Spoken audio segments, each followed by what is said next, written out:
Are we ready, Roman Alexander? Ready.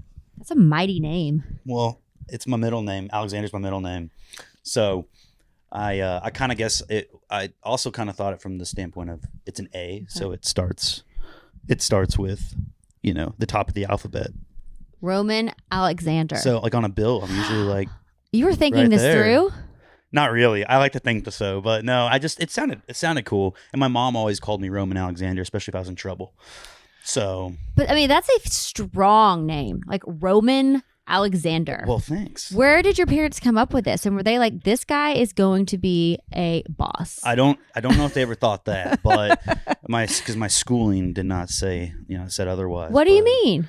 I was terrible in school. How so? But maybe schooling's not your thing. Like you're not good at the learning part. Well, I just did a podcast the other day with a guy. It's called The Right Brain. He's a world-renowned psychologist or a neurosurgeon. Okay. And he was dissecting, when you talk to him, he'll dissect parts of your brain. He was on the Rogan podcast, dissecting Joe Rogan's brain, and it was really interesting. Did you watch the Joe Rogan brain one? I did. I want to know what's going on in his brain. I did too. There's a lot, I'm sure. Actually, sometimes I don't know, but it's it was interesting because I was I had an IEP in math, which is a learning disability. So I had to go to a separate class, and was that hard? It sucked when you got into your teen years because I think I was labeled as learning impaired, and it said special needs on my paperwork. So, does that play into your psyche? I think maybe it does. I'm sure there's some it shows through in some ways, but it's interesting how a label, it's just it's really just you're learning in a different way, but it's especially when you're growing up, when you hear something about yourself and you feel like it's different, it makes it's just processing that. Yeah. And I think you're creative, you're, you understand music and you've been there and done that, it's daydreaming is the most important part, I think, of our brain, because we work the right side of our brain. So I think daydreaming was always a big thing. I remember when I was 6 and 7, I'd be in school, I'd be making a writer in a stage plot for my arena tour one day, and I was super into visualizing it. this for a long forever, time. And it's this has been your destiny for as long as you can. The earliest manifestation you can go to. So yeah, so you just didn't really care about school, probably. No, and it showed, because whenever I went home, my mom would be like, well, fast forward to high school, it was my senior year, and she's like, Roman, you just have to pass. I guess my principal called and was like, hey, we don't think he's going to make it this year. He's not going to pass. And luckily I had some friends who were teachers that, church leaders and whatnot. And one was a science teacher, and that was my worst subject, science and math. And she knew I wasn't going to pass. So she did her absolute best to make sure I could pass. So she kind of let things slide? Yeah. She called my mom. She's like, look, if I can just get him to pass with 3 Ds, a C-, and an A in history, which I love history, then I'm good. So did school just not make sense to you, or did you just absolutely have no desire to do it? I'm severely dyslexic, so everything just I could read. It's hard to read it, but you read it differently. So I can't, if I read out loud, I can read out loud all day. I just can't retain the information if I read it out loud. It's just What is that? Huh? What I wonder what that is. What is the transfer from the paper to the brain? I don't know. Things are jumbled. If I read it out loud, I will jumble words, but it's not terrible. Willow is my day to day. She understands whenever I do liners and stuff for Spotify or Apple Music or any of the platforms, I have to reread it a million times. And sometimes I get it right away. It's because sometimes it's just Groundhog Day. But other times I just can't do it. It just doesn't work for me. So my brain just can't compute always. But if I read it quietly and rehearse it and go over it, we're good. But through the writing process, when there's a track guy in there or producer, and it's time to do a demo after you write a song. Mm-hmm. I have to take the song home and learn it most of the time. I can't just do it day of. Yeah, so that makes sense though. Yeah, it takes me some time.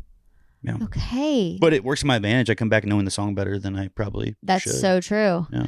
So when did you figure all this stuff out and then you reconfirmed it with your brain scan? Yeah, I mean, I just talking to people, like the guy I did the podcast with the other day, or just, whether it's therapy, you kind of dissect a little bit. Love you some therapy. More.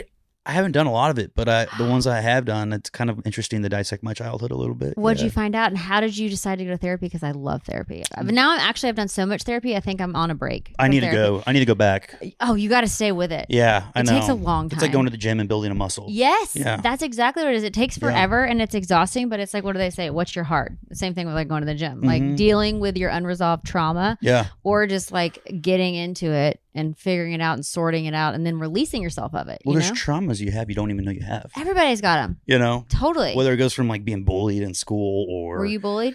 I'm sure everybody is. You know, I think we all are. Do you remember it? Mm-hmm. Yeah, I do. You know, like my grandparents' side of the family is all from Mexico, so I'm Mexican American. So when my parents got divorced, mom moved to Texas. Dad, you know, was working a lot. I stayed in Kansas City, where I'm from. And lived with my grandparents. They lived on like the west side of Kansas City, which is very prominently like Hispanic. So I did a whole summer school. It was actually 2 years of it. During the school year, I'd go to a Catholic school, which is like was relatively high income. I don't even know how we afforded to go because my family was not that, especially being on that side of the city. And then summer school was at a place called Primitivo Garcia, which was a primarily Spanish speaking school. A lot of kids are, you know, second generation parents came from Mexico, or they're first generation Americans.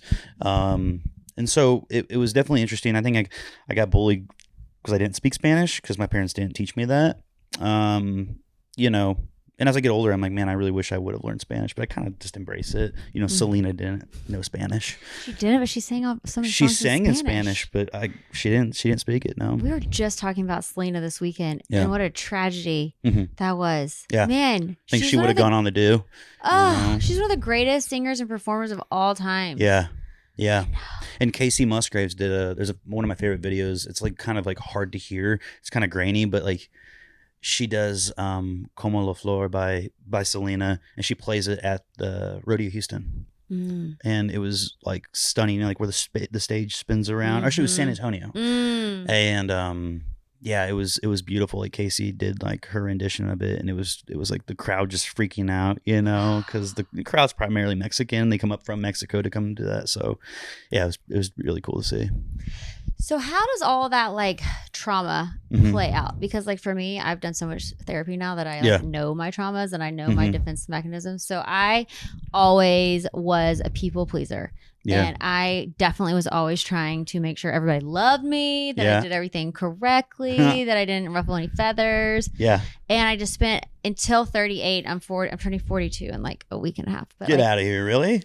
Yes, and I feel every bit. That's not old. That sounded bad. Sorry, I made that sound like it was old. No, 42 is old. Are you kidding me? It's not old. I think age is completely. It's all based on how you feel. It's old in the fact that I just have lived. Like now at this point, I'm like, I have got a bag of life on my shoulders in a good way. Yeah. But it's just like I understand so many things in a different way. Yeah. Like I understand what my conditioning was because of circumstances I was born into. You know, like your kind of your personality is sort of a default mechanism sometimes of just like just navigating your childhood until you figure it out, like going into therapy, like, oh my gosh, like I'm doing this and this is why. And I didn't even know that. Have you had any of those like discoveries? Yeah, I have. And then you going in the music business, you know, it's like you really find out about yourself. All you're doing is people pleasing, and you know, dress like this, talk like this, act like and they want you to conform because this is working. So if you disagree with us, then you don't care. You know,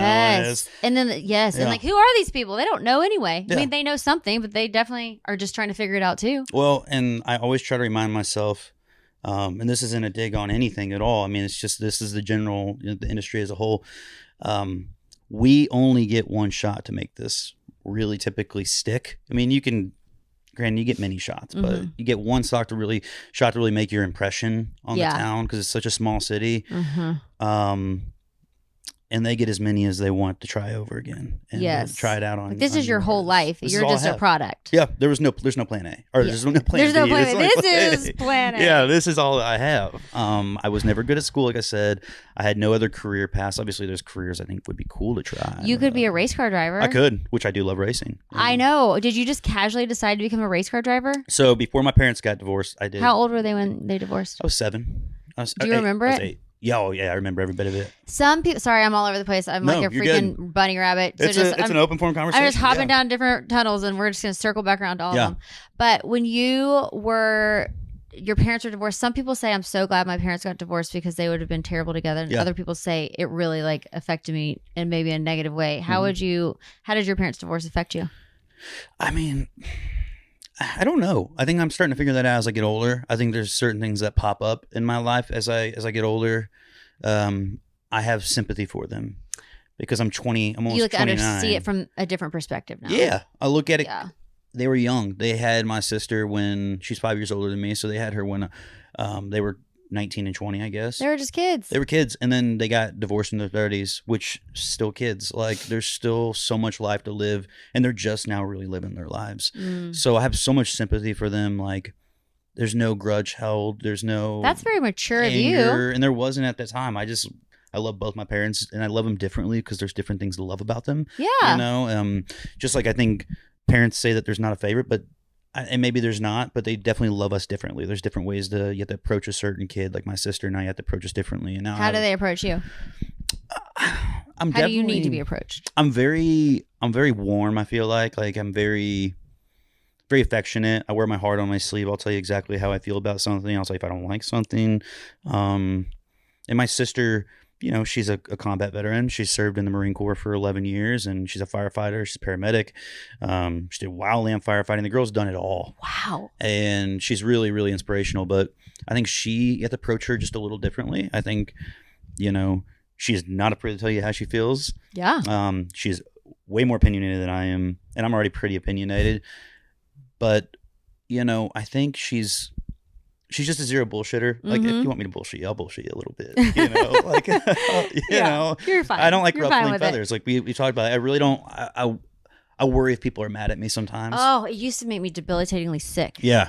Are they mad at me? What am I like? I hope I don't burn that bridge. And sometimes it's like, okay, it's okay to burn the bridge. It's okay. Yeah. You know what I finally realized about myself is I people pleased for so long that it was making me like finally I had a breaking point because I had a daughter who you met. And I was like, if I don't figure out how to just like be content in my own skin without trying to like song and dance for everyone else, what am I going to pass on? I cannot pass that on. Yeah. And so now I've just realized if I am showing up as my best version of myself, authentically trying my best, not trying to hurt anybody's feelings, not trying to do anything, but like do the best I can with what I got, with where I am. Yeah. Then if someone happens to get pissed at me or like doesn't like me Their or problem, not yours. Doesn't like the way I'm doing something, I really can't worry about it. Yeah. And that is freeing. Yep. Well, we're all human at the end of the day. Yeah. And I think we don't give ourselves enough credit for that. So the other day I think I offended some people. I think I came across wrong. I definitely like just in life or like online? In life, and it was in a meeting. I was just frustrated. I was having a bad day. Could you let your temper out sometimes? I don't let my temper out. I think I just let if I'm annoyed, it shows sometimes. You're going to know. Well, at least people know how you feel. You know, like, but you have to go back to the drawing board and be like, because I'm always a cool 68 degrees typically. I'm always just kind of just running, Good for just chill. You. Okay, when you're not a cool 68 degrees, where does your temper spike to? Like when you're hot. Willow, where does it spike to? What does your hot spike to? You don't even get to 100? I don't yell. Oh man, I can get to 105. I can get to 110. Really? I got to calm that down. Yes, I've learned how to calm it down. Where are you from? I'm from Texas and I'm a Leo. Oh, that's why. Oh my God. Yeah. When I was an unresolved, unhealed Leo, all of my teens and 20s and early 30s, watch out. Crazy lion coming out. What part of Texas are you from? Waco, Texas. Oh yeah.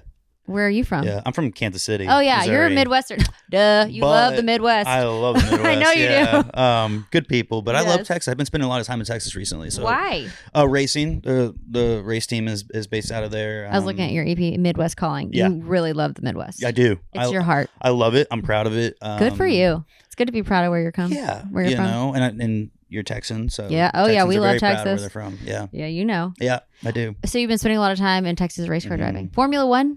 Well, I tested F4. What is that? What does that even mean? So you got like F4, F3, F2, and then Formula One. Oh, Formula One's the top. That's the top. But you're in 4. That's pretty good. Well, I'm not in it, but I was testing it, and that's where I became addicted. And I met one of my really good buddies, who was my race instructor at the time, and I was like, he saw my passion. His dad saw my passion, for it because his dad owns the team, and he was like, is this something you really want to do? I'm like, because they thought I was just some country singer who was coming down for publicity. Like, it was just going to make it look cool. I just wanted to get some footage. And this is all before the F1 movie came out too. And I was like, no. Like, I genuinely, like, this is all I care about. Like, if I got told I couldn't play music another day, but I could race cars for the rest of my life, I'd be a happy man. So this was a new love, though. Like, you found it and it was like true love at first sight. I've always loved racing. Okay. I mean, my dad, my first Formula One race I went to was 2005 at the U.S. Grand Prix in Indianapolis. So when you fall in love, you fall in love. Oh, yeah. Like, you fell in love with music and you've never let it go. Yeah. You fell in love with racing and you never let it go. And it's just a deep passion. Like, I'm very passionate. I think a lot of that comes from, like, me being Mexican. I think that's the Hispanic side. I'm a very passionate person. I get like, they call it like Latin anger sometimes. Like, or if I do get angry, it's just because I'm passionate about something. And I have a hard time letting it go. So racing. You can like ruminate. Yeah, sometimes. Oh, letting it go. We're not talking negatively. Sorry. I was thinking back to your meeting when you said you were cool 68, but you hit 77. Yeah. Okay. I hit like 75, 77. You know, you don't want to see me get to 100, which I don't think I've ever Has that ever happened? No. Never in your life? I think if somebody ever like hurt my dog, yeah. For sure. Oh, well, that's righteous anger. Yeah. I'd probably go to 110. Yeah. Totally. I think if it's warranted, then that's totally fair. It's just like when you fly off the hinges and you hit 110 just because you're pissed off. You know, that's no, yeah. I had to figure that one out. I've seen my mom get there. Oh, she can get there? Oh, yeah. Do you think that's why you stay cool? Yeah, I mean, look, I don't always stay cool. I definitely get to like 80 sometimes, whatever that looks like. You know, I'll yell, but it's more or less when I'm driving. I get like really bad like road rage in the car. You do? You get pissed on the roads? Yeah, I would never like brake check somebody, but I definitely think about it, you know. Okay. It just lights you up. Yeah, it does. Oh. Yeah. It's just like irritated to the max? Well, like the other day I got cut off and... You know, are you like honking at somebody? Well, because I drive a 4Runner. Oh, okay. But the horn doesn't work. Sounds like belongs like a Barbie or like RC car. So your ego is more important than how pissed you are. Yeah, it's like I don't want to hit it because they're gonna laugh. Like it was a woman in a Kia. She's like, I'm mad at you. And she was like in this little tiny Kia, and her horn, like I heard her horn honk at the person in front of her, which I thought it was her. Her horn was loud, and then I like thought about mine. I was like, don't hit it because it's like. Meep. And like I'll show you when we get out of here. It's so embarrassing. So that keeps you in check. It does. My horn does. God must have known. Yeah, I think so. yeah, I think so. Okay. So I've taken you all over the place. I want to kind of wrap up this Formula One thing. So what did it feel like when you got behind the wheel and like this is a dream come true because you've always wanted to do it and now here you are and it's dangerous? It is. It's not safe. I mean, really nothing. I mean, driving on the highways in Nashville, the potholes aren't safe either. So I mean, it's just as dangerous, I think.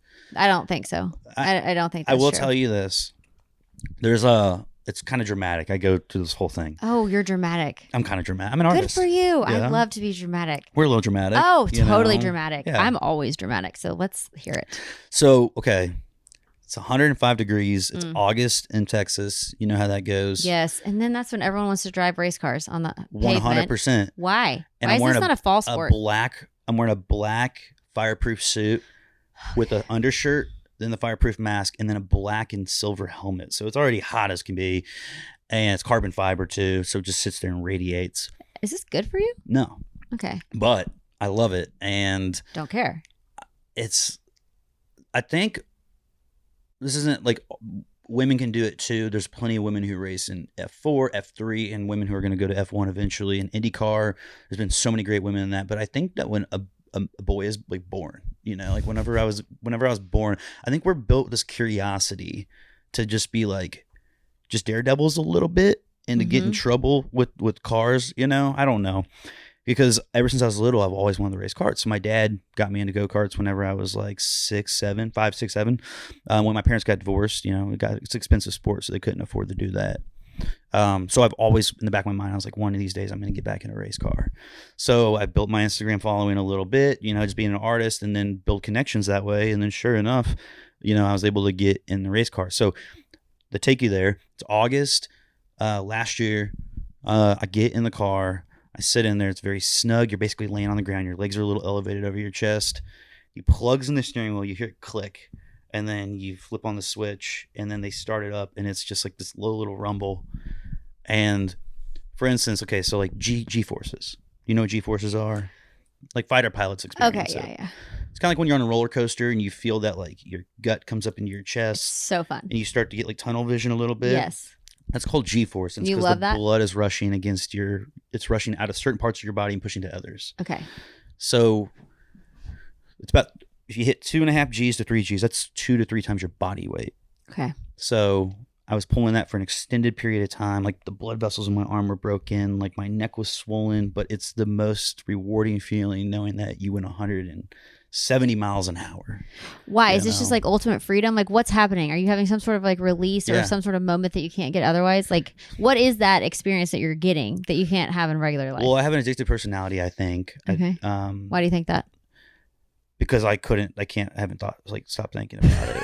Yeah, it's all I think about. And well, I mean, I guess there's worse things. There are worse things to be addicted to, but it was just, I got addicted to golf during the pandemic, just like a lot of people did. Okay. You know, I'm like one of those, when I go all in, I'm you all like in. fall hard. Yeah. It's like, I'm going to okay. I dressed like a PGA golfer. You go and for the part shot too. like a Wii golfer. It was really bad. Did you get your game up though? No. Are you pretty okay? So No, all I'm the a terrible commitment golfer. didn't pay off. No. In that case, Wasn't worth it. do you still love it, or you moved on?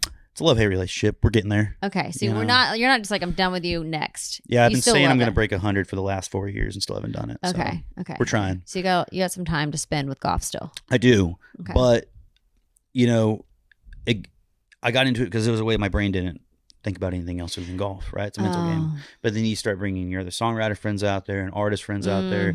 You guys start talking business, and then people start gossiping about this person, and it just becomes like a shit talk conversation. And I'm not that kind of guy. I don't like shit talking. And then racing, like I fell hard for that. And you can't talk to anybody. You can't thinking about talking about thinking about anybody. It's like you're in the car, you're driving. Any mistake you make, you're going to feel it and you're going to see it, and it's going to cost a lot of money. So you got to stay fully focused. Fully focused. Every part of your existence has to be focused. And whatever worry is going on, whether it's the amount of streams you got, or I didn't get this look, or I didn't get this, or this person got this tour and I didn't, does not matter. And that's what I love about it. So it takes a lot for you to steal your brain, clearly. Yes, it does. Yeah. Yeah. And like I said, I'm a daydreamer, so I'm always daydreaming about something. So you are like so intense in your thoughts that it takes one focus, life and death of racing a car for you to get that brain streamlined. I think so. Yeah. You know what though? That is what they say about meditation, because everyone's like, you need to meditate. And like for like so many years, for like 10 years, I've been trying to meditate, but I'm like, what? I get bored. But you know what the point of meditating is? And I finally figured it out. What's It's that? not for any other reason than to empty your brain. Because think about this. If you never let your brain have a break, like if you keep this loop going anyone keeps this loop going 24/7. So we have whatever life we've created, whatever we're focused on, whatever matters to us, it's just looping in our brain. Yeah. You know, if you never find a pause button, it just keeps staying intense. It keeps staying obsessive. It keeps like you get all this energy on it that almost smothers it to a degree. So then when you do something like racing that actually stops your brain from the loop, it loosens your grip. And then you come back and some of the things you have let go of. Whereas only the things that really like matter, you come back to think of because you've given yourself enough time to like have a break from it. Does that make any sense? It does. This is my own, by the way, I'm not a professional. So you meditate? Well, now I do yoga. I finally have found a way through yoga. I have a hard time just sitting and meditating. I think all of us are a little ADHD. You know, it's like it's part of being hard creative. To focus. You're creative, and when there's so much to do, when you're creative, it's hard to not. It's hard to just sit there, you know, or to like. But at least yoga, you're moving and you're having to kind of decompress and work different muscle groups and whatnot, and stop thinking about whatever you were thinking about. Yep. So then it's like when you give your mind that break, you can come back and you can feel excited about it again instead of that obsessive feeling. Yep. You know. Yeah. Do you feel that? I do, but honestly, like this is why I like podcasts, because I like listening to them. Like I think your podcast was one of the first I heard. No joke. That's awesome. It was you with Jimmy Harnon. And that's amazing. Yeah. Yeah. Okay. Yeah, and that was a long time ago too. Wow. Were you trying to get information about the music industry? I think I just knowledge. I just like to learn. I like to be like a. By the way, Jimmy Harnon, everyone is like, he runs Big Machine. He's one Great of guy. the head guys over Big Machine under Scott Borchetta. Yep.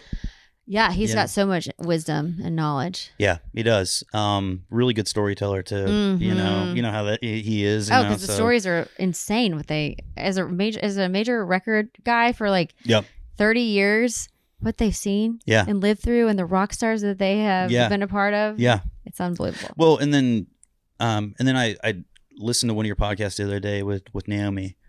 Yeah, and she's got an incredible story, but it's just interesting because you also hear the podcaster, the interviewer, grow too. Yeah, you like I can hear the way you communicate, and then was great then, but still it's a 9-day difference. So like I get to hear like this like growth, and like I get to hear the stories evolve and her story evolve. Like it's really, really cool. So that's why I like podcasts, because you learn a lot about yourself and then the person also that's hosting the podcast. So yeah, and it's another way to kind of pause your brain, maybe. Exactly, that's where I was kind of getting with that. Yeah, we forgot because we were thinking about other things. But it's a therapy session is where I'm trying to get. It really is a therapy session because you're asking me questions I haven't been asked in a really long time. Well, it's so good that's why I love podcasting too, is because it's so good to realize that everybody's completely effed up. Yeah. Like literally everyone is a giant mess, but we all just have to sort it out. Everyone's doing the best they can. We all are born into some sort of circumstance. We have either like major trauma as a kid or little trauma as a kid. You base your personality on that trauma, then you figure out your dream, what's your escape, why you have these mannerisms, and then you have to go like chase it and then sort yourself out and come to terms. You have to have a reckoning with yourself. And then a lot of times you find that when you're an artist, because you're like truly like just getting so raw that you're fully exposed, and then you have to just like actually take a peek behind the mirror. And that's why I feel like artists, like they can combust, but then they also are so enlightened, because you really have to do this hard work at looking at yourself all the time. And then everyone's judging you and people have opinions about you. And it's just a lot to handle. You got to have a breaking point too. Yeah. Like I used to take pride in not having a breaking point. I thought I didn't, right? I thought I was like, oh, you hadn't broken yet. You're holding it together. I've gotten there. No, I've hit it. But isn't that a relief to know you can break and it's okay? Well, because you feel like the world's crumbling. You're like, wait, my career's over with. And you're like, wait, I'm 27 years old, 28 years old. Like it's not. I'm fine. But yeah, I think for me, 2020, 21, and 22 were really like decent years for me. Good ones. You had good years. Everybody. You were the shiny object. So you were the shiny object. I would like to think I was. But how cool that you got to be the shiny object. Not everyone gets to be the shiny object. No, and I didn't appreciate that, right? And honestly, I think you let your ego get in the way. I think especially as like a man, it gets in the way. Well, you just feel like you're on top of the world. Nobody can tell you otherwise, which I didn't show that. I didn't carry myself that way. But you felt like so you went viral, right? Is that what happened? I think a few, not on TikTok necessarily, but my song got playlisted really early. Okay, and that song was Between You and Me? It was Cocktail Conversations and Between You and Me. They both playlisted at the same time. And that's before Ashley Cook had really taken off too, right? Yeah, so my version came out first of Between You and Me, and Ashley was already a friend. She had a TikTok presence. I didn't. I had a Spotify presence. She didn't really have music out. So I was like, well, this is a perfect trade-off. Yeah. So we both put that next version out, and the first version had already done really well on its own. So then her version she was already she released one song before that, and it blew up, and then this song was perfect timing. Oh, that's awesome. And then Cocktail Conversations blowing up. I was on tour with Old Dominion, Sam Hunt, Billy Currington. Like I got to do all the stuff that you always dream of, and it happened so fast. I wasn't like so you're like, oh, that was easy. It was like a year. It was like did you think it was easy? I had no roadblocks. Well, considering you started when you were 8 years old, it's not like you hadn't been working hard towards this and focusing on it. But finally, it's like, oh, it happened, and then you're like, okay. Well, because I moved here right after high school, so I didn't go to college, so it was just like you've been eye on the prize. All I wanted to do, I didn't know that you could even get paid to write songs. I thought I was just like, I'm just gonna become an artist. And so, to rewind a little bit though, I was a merch guy, so I sold T-shirts for Shenandoah, Easton Corbin, Jody Messina. And like Marty Stewart a couple times. Like I got Joe Dippy for a second. Like I got to do some really cool merch gigs, and I, with Instagram was starting to pop off. TikTok wasn't a thing yet. This is pre-pandemic, 2016, 2017. Mm-hmm. I got on the tour bus. I would keep my guitar in the underbay of the tour bus, and while they were in sound check, I would go on the tour bus and like make it look like it was my tour bus. And so I built this following. Stop from cover it! But you're videos. so confident. And I made it. I would have been so nervous to do that. Oh, that I was. Is so I thought I was gonna get fired every that. day. I was like, I'm gonna get fired for this. Easton's gonna come on this bus and see me and be like, dude, get off. So you would go sit on his bus and record songs and sing and post it. Well, I rode his bus with him. So Look at you. And yeah. I love that confidence and just that like ability to just seize a moment. Mm-hmm. You saw it and you're like, okay. It got me my publishing deal actually. Because you presented yourself. And so you would, what happens when you were doing that? People were like, oh, you're so awesome. Well, people Are you were on like, tour? wait, you were in Michigan last night? I was just there. I'm like, oh yeah, you missed me. I didn't play a show. I was selling t-shirts. Stop it. You know? But you're not lying. Yeah. And I could say I was with Easton Corbin because I had pictures, but oh, you guys missed the opener? I'm sorry. I guess I just So you got a little buzz going for yourself. Oh, I lied. I faked it till I made it kind of thing. And I got a publishing deal and then from there, it kind of just all fell into place. I mean, the fans were already there.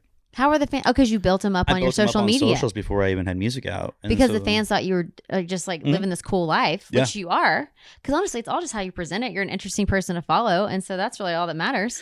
Well, so like, yeah, I mean, I guess I don't know. It happened so fast. And then 23, we were negotiating with the label. It was supposed to be a partnership because I'm with a current label now. I'm with an independent, smaller label. Mm-hmm. We were going to go with a major label. Okay. And for about 8 months, we negotiated. Okay. That deal fell through on the last. Was that a big bummer? No. Well, this is where trauma comes in, right? Because I kind of bottled it up. I was like, whatever. All right. 8 months, lost a bunch of momentum. No big deal. We're going to put some music out again. And didn't really I didn't really grieve it, I guess is the best word for it. I just kind of was like, I didn't want to even we're going to keep going. Yeah. Because I was like, I'm going to persevere and let people know I'm tough and this doesn't stop me. Right. And 24 was good. And this past year, it started kind of creeping up. And I was like, wait, I'm worn out. I'm tired. My brain holding hurts. This front. Yeah. Really. You got to post this many times a day. You got to have a viral song. You got to do this. If this doesn't work, then it's not successful. And people move on so quick. If a song goes viral on Tuesday, if it's not out by Friday, it's old news. And it's just this constant hamster wheel of stressing yourself out. And I had to realize this is even as recently as last week, I'm the only person who's letting this bother me. It's you. It's just me. Yeah. It's not anybody else. It's just me. Uh-huh. And the longer and the more I keep doing that to myself, the worse off this is going to get. And I might never hit a breaking point until it's too late. And then you hit a breaking point and then your whole world's crumbled around you. So yeah, I think I had to realize that just a little bit. And I still am. I mean, did you finally, you're just exhausted? Yeah, I just couldn't keep up anymore. I was I don't know, can't keep up with myself at this point. Yeah. You know? And then I'm kind of this past month and whatnot, in the past few months with the EP coming out and the songs releasing, I'm like, wow, it's so good. I have such a good team and, people care about me and I care about them and, make it work in my advantage as to just keep doing what you do and just do what you've been doing this whole entire time, which is just releasing music and, using the resources you have around you and leaning on those resources. So, still getting better at that, still trying, but yeah. But it's so interesting because you have to hustle so hard to be seen in life in general. Yeah. To be anything, you have to. Yeah, especially these days. You have to be intense. You have to be focused. Yeah. You have to grind. You have to be strategic. Yeah. You have to be on all the time. You got to be good, but then you've got to be able to present it in a way that people receive. Yeah. Even if you are just great naturally, that really doesn't matter if you can't get it across digitally. Mm-hmm. And it's so much. It never stops. And then finally, like you say, it's what am I even doing? But you feel like you have to hustle for so long. And then finally, maybe you get to this point where you're like, I just have to, you're grateful for all the work you put in, all the relationships you have, but then you kind of just have to figure out how to be your real self or else you can't survive it. Yeah. You know what was the toughest thing? I'm kind of trying to think here without going too off the reservation. The hardest part was thinking people were my friends at one point. Oh, yeah. Knowing that they weren't. I think that they are your friend and love you so much. Yeah. But then, like you said earlier in this interview, when it's such a business, when it is done, it is done. Yep. And they are on to the next. And then they love that person. And it's probably really real because everyone's invested, but it's just you are a product. Yeah. And when it's not working or selling, it's just done. Yep. I had I had manager, I had a business manager, I had a lawyer. I mean, you name it. Everybody was on booking agent. Everybody was on board. And then when it's not cool anymore to them, they jump off immediately, and they're on to the next thing. And you're like, wait, for the last few years of my life, what's going on here? You know? So it was definitely, it was like a lack of part of my French, but it's kind of like a mind fuck a little bit. Is that what really kind of hit you? Is why you need to take a break? Because you're realizing, oh my gosh, I really had invested so much, and now they're just gone. Yeah, and then you have your artist friend, like, you know, who are still friends, but they have their own lives too, you know, and they're going to try to build their connections and grow. So you're like, wait, why aren't we don't hang out anymore? We don't talk anymore. Like, I thought we were friends. Like, so then you start getting negative about them, and then you realize, wait, that's not the case at all. I think they're all to business. That's exactly what you said. It's all strategic relationships. And it's not that people don't respect you and admire you. And I think now that I have been around for so long, I've seen a full circle of like having even with my husband's band too, it's like having the moment, having it crash, being at the top of the mountain, being at the bottom of the valley, going through the depth of all this circle to realizing then you come out on the other side, and then you actually see it as a business too, you know?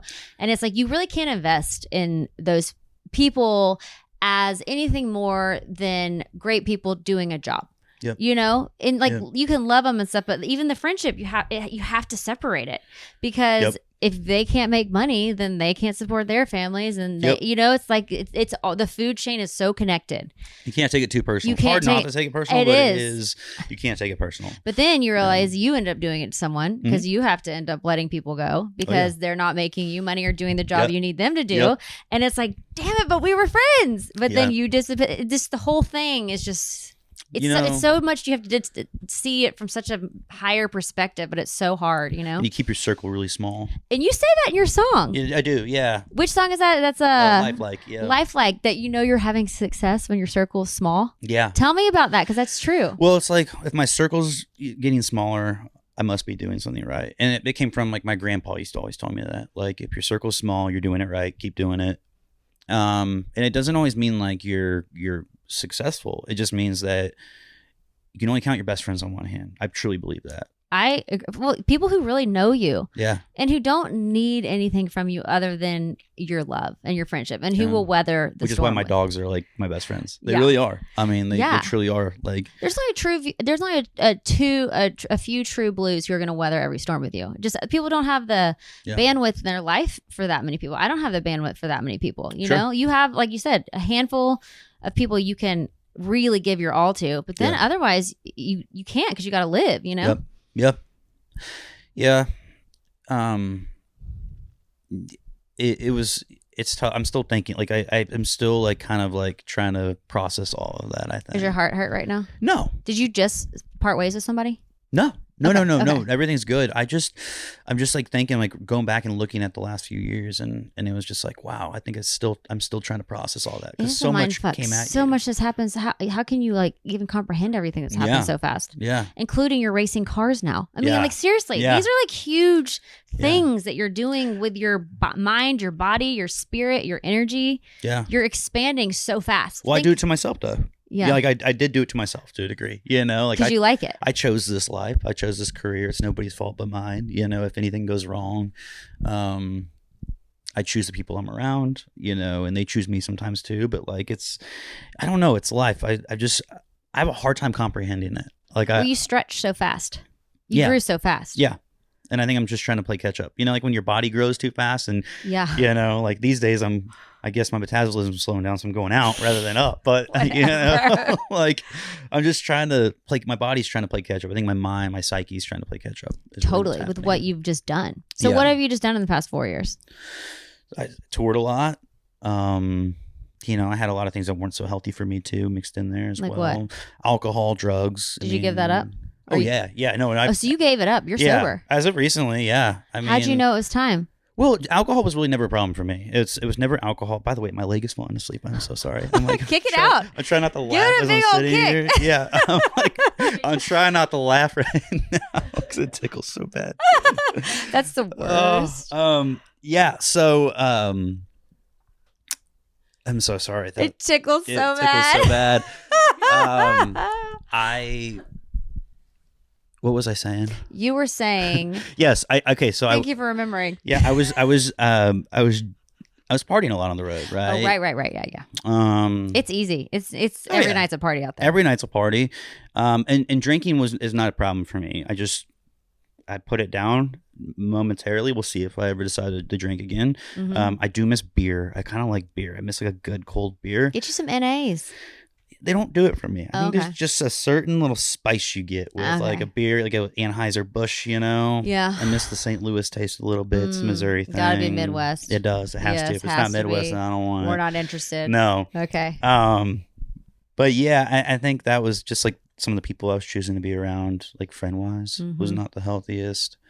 And I think I abused power a little bit. In what way? Well, I mean, when you're 21, 22 years old, even before any like success or like success, but like 21 and 22, the years, even before that, like 2018, 2017, when I was still touring or I was a merch guy and stuff, there was girls around and partying was the thing. And I look back now, I'm like, man, I don't know how I'm in bed by 9 o'clock every night.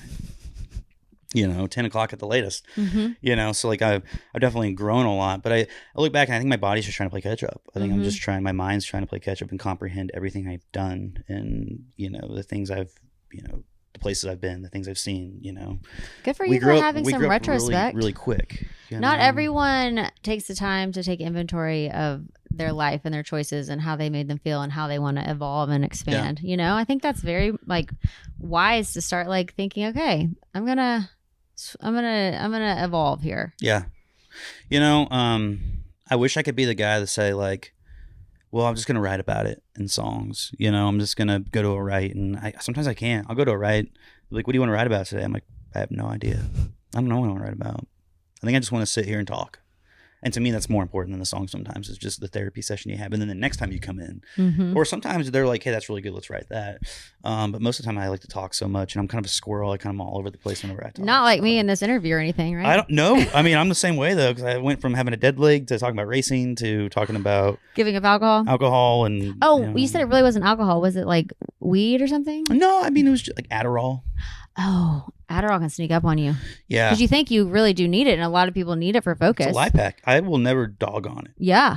It was the greatest, like, drug. It was the great. I did it. It was a drug. I abused it. But that was the greatest thing ever. I thought I could write all my best ideas, all my favorite songs. What did it give you when you took it? Well, I wasn't hungry all the time. So yeah, that's definitely got me in shape. I mean, I would take it as pre-workout. Like, I would take it. Heart. I would take it before I go and go to the gym. Well, fast forward. 2020, I started getting bad heart palpitations. And so I couldn't figure out, I was working with my producer that day. I walk in and I was like, man, I'm like kind of antsy. Like my heart's pounding and my, like, oh my gosh. I'm like, I could check my Apple Watch. It was like 170, my heart rate, which is like working out, that's like he's sprinting. And he's like, sounds like you should go get that checked out by a doctor. I was like, man, I think I'm gonna go to the hospital. My arm and my face are going numb. Oh. And so I'm in my Subaru Baja at the time. I'm driving like this old Subaru, and I'm on the road, and I start getting like tunnel visions. Like, call 911. Oh no! They come up. They're like, they're like, young kid, shouldn't be having heart problems. Like, what's going on? Did you do any drugs? And I'm like, no, I just took 40 milligrams of Adderall this morning. Like right before I went to the gym. That was it. And they're like, oh my gosh. So I went to the hospital and they did a CAT scan and found like an aortic aneurysm because I think I had stretched, so much blood flow had pushed through my heart that it had stretched my aorta and it had made an aortic aneurysm. Did you have to have surgery or something? No, because it's not big enough yet. But I mean, if I kept doing it, who knows? So it's still in there? Oh yeah. Yeah, it'll always be there, I think, until it decides to dissect, and then I have to go do something about that. But my dad had an aneurysm. Really? Yes. Was it heart? Yes, they're scary, but at least you know about it. Is he still with us? Yeah. Can you keep it checked? Are you going to check on it? So I'm only supposed to go once a year to the cardiologist. I go twice a year. Okay, I'm kind of paranoid. Like I go. Yeah. And that scared me. I mean, I'm like, wait. Is that when did you stop Adderall after that? I wish I could say I did. It's hard to stop something like that. Well, because if you stop, I consider it like it's like antidepressants, right? Yeah. I've been on those, and if you get off of them cold turkey, you get these brain zaps, and your heart starts pounding. You get anxiety. Mm-hmm. So I had never experienced anxiety attacks before. I stopped, and the anxiety attacks, I still get them. Like I think that it kind of ruins you when you are coming off of Adderall like that. So I stopped cold turkey. I didn't do it anymore. One day I just decided, I was like, I don't really want to do this anymore. Stopped, and I was like completely miserable for a while. Yeah. So have the anxiety attacks kind of subsided? We're in the music industry. No. I mean, they're still there. It's learning to control it. I think sleep is a big thing. Mm-hmm. Like sleeping, taking care of your body. Fitness is a big thing for me. Like I'll drink a Celsius, or like a Red Bull, but primarily just black coffee does the job for me to get a little bit of that stimulant effect and go to the gym and stuff like that. So. It's so interesting. Like when you start getting older, which you are not old, you're still like so young. Are you even 30? 29 this week. You're 29. Saturday. Happy birthday. Saturday I'll be 29. When's your birthday? July 19th. Okay, we're almost birthday twins. What are you? It's July 30th. Are you still a Cancer? No, I'm a Leo. Oh, you're a Leo. That's right. You said you're a Leo. So what are the characteristics of a Leo? I'm tame now. I'm a tame lion. Okay. But when I was not in my youth, I would just be so intense. So I could get hot. Oh, I could get hot so fast. But then I was really nice and nurturing. Kind of crazy person, really. Just like a wild lion. So like if your husband told you to calm down. Oh, no. And I quit drinking too. But like back in my days when I was drinking, I could just fly off the handles. I would just sob, cry, or yell at somebody. I mean, it was really not good. I was a little unhinged and not in a cool way. Nothing was great about it. So age has been very good for me. You know what the beautiful thing is? You're human. Thank you. You're human. For your grace. You're allowed to fly off to the grow. hinges. Yeah. And then you realize that, okay, this is not working for me. Kind of like what you're talking about. You start assessing your life. Yeah. You're like, this is not working for me. This is not good behavior. You're slowly Why killing am I yourself doing to a this? degree, You're hurting yourself physically, mentally, spiritually. You're also hurting others with not being able to control your behavior because you don't know why you're acting a certain way. So that's when I really got into therapy and started like deep diving into myself. And like, because I knew I was a kind, sweet, loving person, but then I just have these extremes, which is, I think, normal of being a human, but you got to work on it, So what are, like, besides yoga, what are things you do now? I'm asking like genuine advice. Like, what do you do now to kind of, I don't feel like yoga would work for me. Number one, I'm not flexible. You don't have to be. You can just start and you'll eventually. I'm so afraid of like passing gas in a yoga class. Oh, just let it rip. Just rhymed, by the way. Just rock it. Just I'm sure that'll go really great. Just try not to make it too stinky or loud. I can't promise either of those things. But like, what are things you do outside of those? You know what? I think I've just stayed in therapy for so long. And life has hit me hard enough that I've just had to keep diving into why I got hit. That like we've gotten hit in careers with like losing record deals. I've had 3 record deals, having so many career changes. Like, my husband that went the same way. Then just like, just having to having babies. I couldn't get pregnant, and then like had lots of miscarriages, and just like you kind of just like get through your particular hard spells, and you live through enough of them, like, and that you realize, okay, this is just life. And then doing this podcast and hearing everyone going through stuff and then getting to the other side of it. Finally, I think when you get to the other side of things enough, that you will get to the other side, and like, but the traumas can get worse. So I don't know. I think when you're in it, it's awful, but then you get to the other side and you're like, okay, I can live through this. And then you have this whole new depth of perspective and things don't really bother you as much. And then I think having a daughter completely changed me, because I was like, if I don't figure out how to have self-worth and like believe that I am worthy and like amazing and what's that gonna show her? And value, how on earth am I going to parent her and raise her into the woman that I want her to be like? And so I got hired like a life coach. I really like dove deep into like, why am I a people pleaser? Why am I always, I found out I was a high functioning codependent. Like once I realized that like I was doing all these behavior things to make people love me, and I realized the only person that I really want to love me and like to be a good example for is Sunny. And so I love her name, by the way. Thank you. Yeah. It just put me in check. I don't know. I think it's just such a long process of continuing to always try to grow, and it's exhausting. Well, I don't know. I I've done therapy and stuff like that, and there's that place called Porter's Call. Oh, that's where I go. It's great. Oh, really? Yes, it's free for artists. It's amazing. I really want to go back. You should go. I need to go. I You was have going to go once a week. Well, just book it. Get on the Especially when I was calendar. touring, it's kind of like I was like a fair weather fan when it came to like, it's like how I used to be with like church. It's like whenever I need help, I'll go get it kind of thing, rather than like I always need help. Like you always need to go to the gym, like you said. Yes. You got to keep that muscle. It's part of the routine. Yes. Yeah. I don't. Did you not like having to talk about all the stuff? I don't know how to always, and I think I had a wrong perception of what a therapist was. What did you think it was? They're supposed to give you the answers. Oh. I didn't realize they just sit there and listen 90% of the time. And then you're like, okay, I'm done. Why am I pissed off right now? Why am I sad? Like, I don't cry. I think I have a really hard time crying. And I can never understand why. I've only cried one time, and that was recently. And that was confusing too. I'm like, why am I crying? Why are you crying? Well, understandably, but like, so rewind a little bit. My grandpa, I was very, very, very close to. He like raised you, right? Not. Sorry. Yeah. No, not really. He was just a big rock in my life, right? I think grandparents are super important. I come from an amazing family. Both sides are equally amazing, but he was just there during the hardest parts of my life. And losing him in 21 was really hard. But I didn't cry. I was like, he was 91 years old. He lived a great life. He's with the Lord. I can't, that's amazing. But there's a kid I went to high school with. I wasn't even super close with him. Hung out with him a few times, then played sports with him. And so got to know him through that. But my community back home in Missouri is super small. It's called Parkville, Missouri. So it's outside Kansas City, about 20 minutes.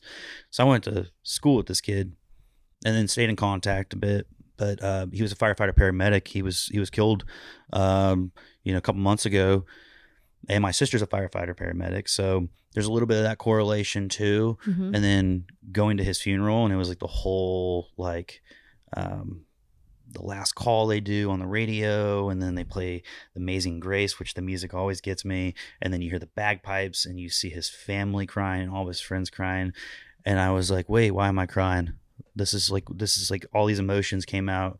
And like from like your whole life, or just about him in particular? Him in particular, but I think it was also really beautiful too. I think like it was so beautiful to see that many people that like loved him and cared about him. All the fire departments from like even 3 hours away showed up. Like it was super incredible to see. And that was like, I left that funeral, which I feel bad for saying this because I know that, so many people that day didn't feel relief, but I left that funeral and I was like, I cried. Like, wow. Like I kind of like, I feel a little bit of relief today. Like I was like, I got to know him. That was great. He was a good dude. And you could see his beautiful life celebrated, but then the tragedy of it gone too soon. Yeah. But there's always a silver lining. And I think the silver lining was like that many people loved and cared about him. So that was a day that that was my last recent cry. So that's one of your only cries you've ever had? Mm-hmm. Yeah. I would like to. There's days I know I want to, but I don't know how to. It's really weird. You don't know how to get the tears out? I don't. I would like to. Like you don't know how to let them flow? Mm-mm. Like even if you want them to come out, you don't know how? Not that I don't know how it happens. I don't get to pick and choose when it happens. I don't know. It's weird. Yeah. So you feel because I cry basically every day. That's good. So you feel you feel that relief every day, probably. I can't stop it. I just like get that bubbly feeling coming up, and like if I don't cry it out, yeah, it just has to come out. Yeah. But yeah, that's great. You're going to Porter's Call and get those tears out. I need to. Yes. I need to. Once you unleash it, it might just be like a waterfall. I would like to experience it. I'm sure it's an amazing thing. I mean, I would love for you to get a good sob in. I would too. Wouldn't you love that? Just to like weep. Yeah. Like a reality TV show, like unleash it. Just get it out. I have done that before where I've been doing different therapies and like hit something and just it's almost like an exorcism. You're like, what is happening right now? I've seen that like on TV. Yes. I'm like, man, I want that. That sounds cool. Get that grief out, all that stuff that's just locked in there. Yes. But I see this for you. It is relieving. Mm-hmm. Like I felt that and I was like, oh my God. Like there's so many emotions bottled up. Number one in that day. And obviously what happened, my sister being in that line of work, I was like, that could be my family, and it's not. Yeah. You know, and it's a miracle. Every day is a gift. It truly is. Yeah. We are not promised every day. No. And we keep like seeing a rainbow that. formed. Like it was just a crazy thing, you know. And so, yeah, that a good cry would be nice, you know. I think that's well overdue at some point. But so what do you want with all this? What is your goal? You've had this dream since you're 8, but what is the dream? Like, what is success to you when you hit your when you're like, oh my gosh, my 8-year-old is so happy, we did it? What have you done? What is the goal?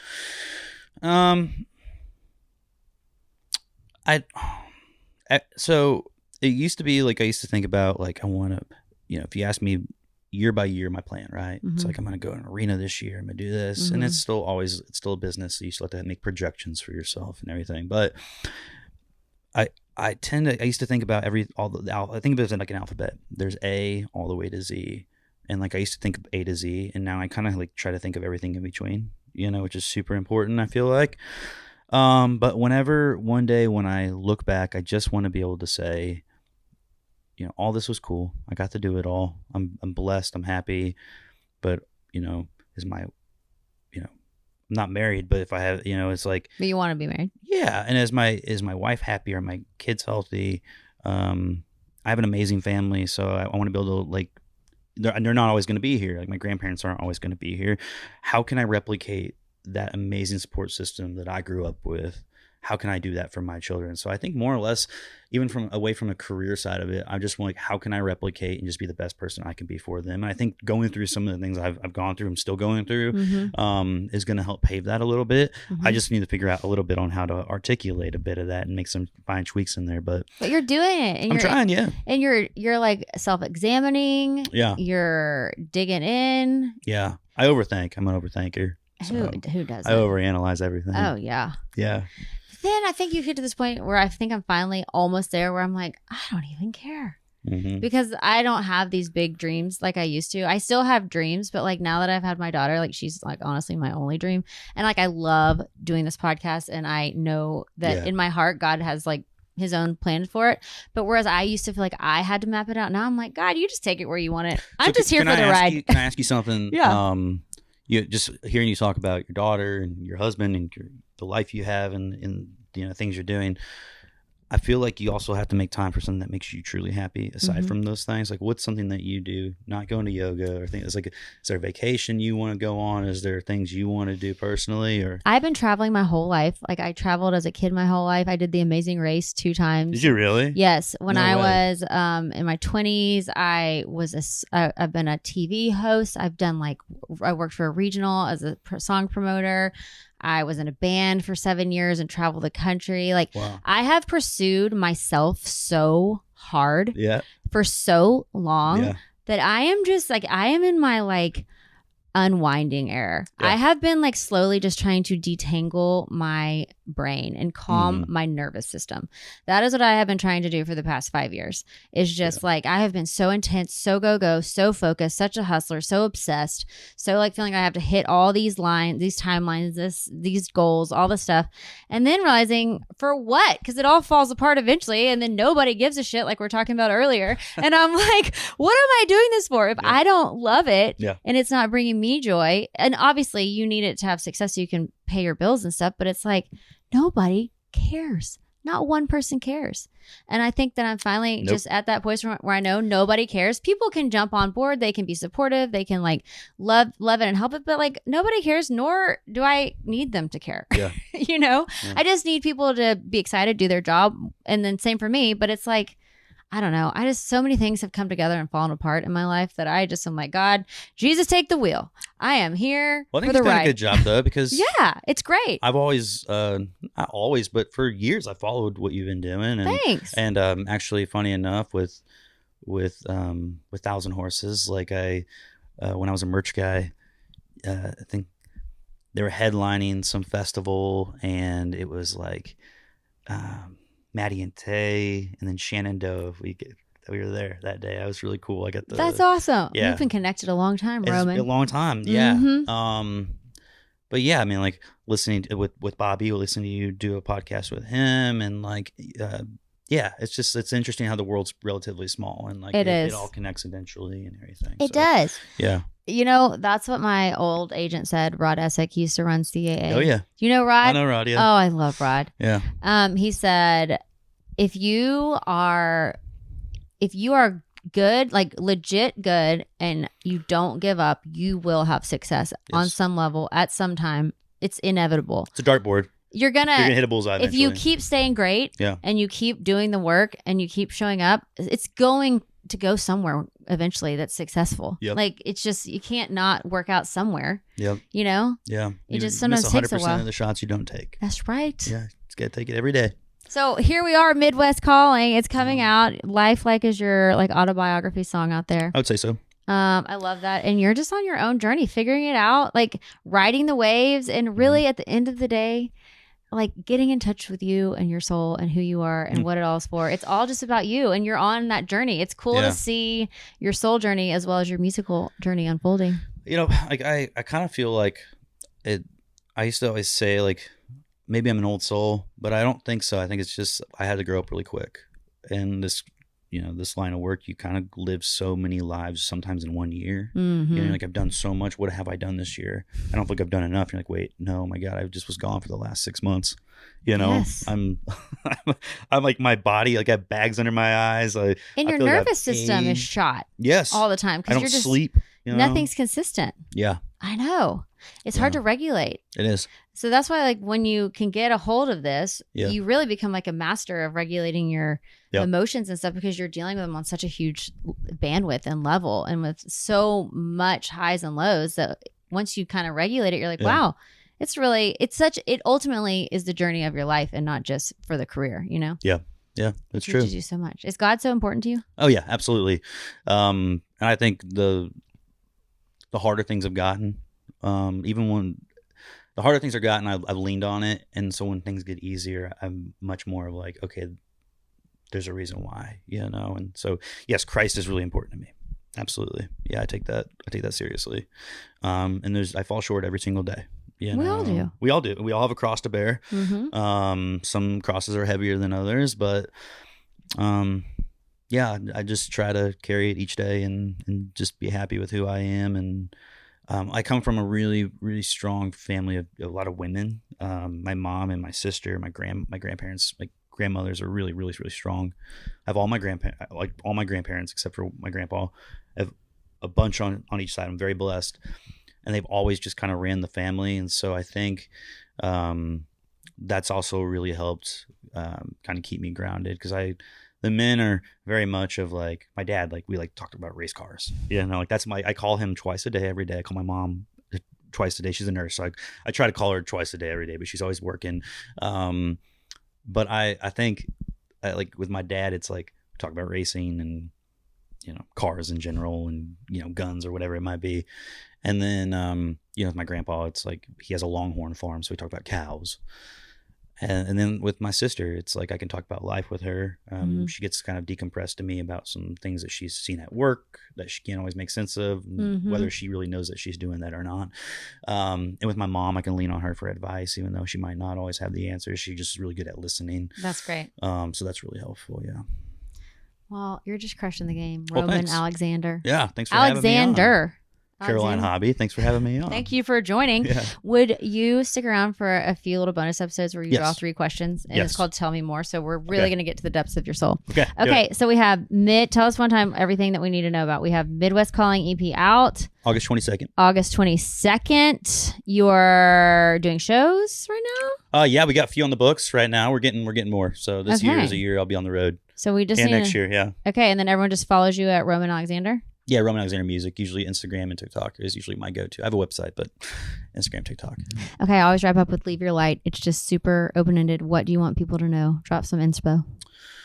That you truly can do anything you want. You just got to be persistent. Persistence is the key to everything, I feel like. So I'm still being persistent. Some days I want to be a race car driver. Some days I want to be an artist. All the time I really do. I'm an artist all the time, but I'm persistent. Are you hard on yourself? Oh yeah. I don't think if you aren't hard on yourself, it's like when you look at Michael Jordan, not even going to compare myself. That sounds a really bad analogy, but just bear with me here. Think about Tiger Woods, Michael Jordan, Lewis Hamilton, the Formula One driver, or, you know, Tom Brady. People always focus on their wins and all the great accomplishments they make, you know, PGA, whether it's the winning the Masters or winning a Formula One World Championship or winning the Super Bowls. People only focus on the wins, but the losses are what made them and built them in growth, and you only grow in your losses. And they've lost far more. Same with Michael Jordan. Like he missed more shots than he ever made. We just focus on the ones he made. So yeah. I love that. Roman, thank you so much. Okay. Loved it. Yeah. Y'all stick around. We're going to do Tell Me More episode.